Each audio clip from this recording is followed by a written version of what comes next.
ამბობს ხოცების პროპაგანდა, უბრალოდ მოусმინეთ, მე კომენტარს არ გავაკეთებ. იქნება ამან მაინც აიძულოს, რომ ჩამოვიდნენ და გაიხსენონ, რომ ქართველები არიან, თუ არ ენატრებათ თავისი ახლობის საფლავები, აგერ იქნებ სვეტიცხოველში წავიდნენ, სანთელი დაანთონ და იქნებ უბრალოდ შეხედონ რა ხდება ამ ქვეყანაში, ხო?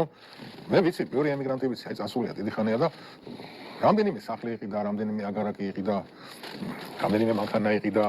რამდენიმე ასეული ათასი მისი ოჯახის წევრებმა ზოგმა ნარკოტიკებში დაამღერა და ზოგმა კაზინოში მაინც არ მოდის აქეთ. მკითხვა ხო არის ლოგიკური რა, რატო არ მოდიხარ? სანამ შენ არ მეტყვი რატო არ მოდიხარ, იმიტომ რომ მატერიალურად უზრუნველყოფილი რო ხარ უკვე, მე სრული უფლება მაქვს ვთქვი, რომ უბრალოდ შენ აქაურობა არ გიყვარს, აქაურობისთვის გაუწყობდი,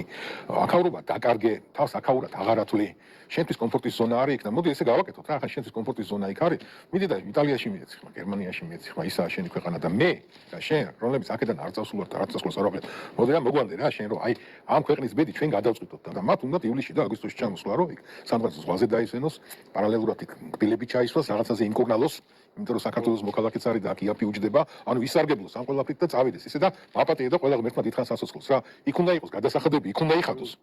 აქ ეს წვილი არ უნდა შეიტანოს და მე ჯვარიწერია და როდესმე ყველანი ხო უნდა მოვკვდეთ და მე რომ მოვკვდება საელჩოს მიადგებიან რა და საქართველოს ბიუჯეტის ფულით აქ უნდა ჩამოასვენონ და აი ყოველგვარი რაღაც ბოროტების იმის ესე ხდება ხოლმე და იმიტომ პრობლემები ხო მოგიგვარდა და შეგიძლია დაბრუნდე და თუ ეს პრობლემები ვერ მოაგვარე იქ რას აკეთებ ჩამოდი და შენ ახლობლებთან მაინც იქნები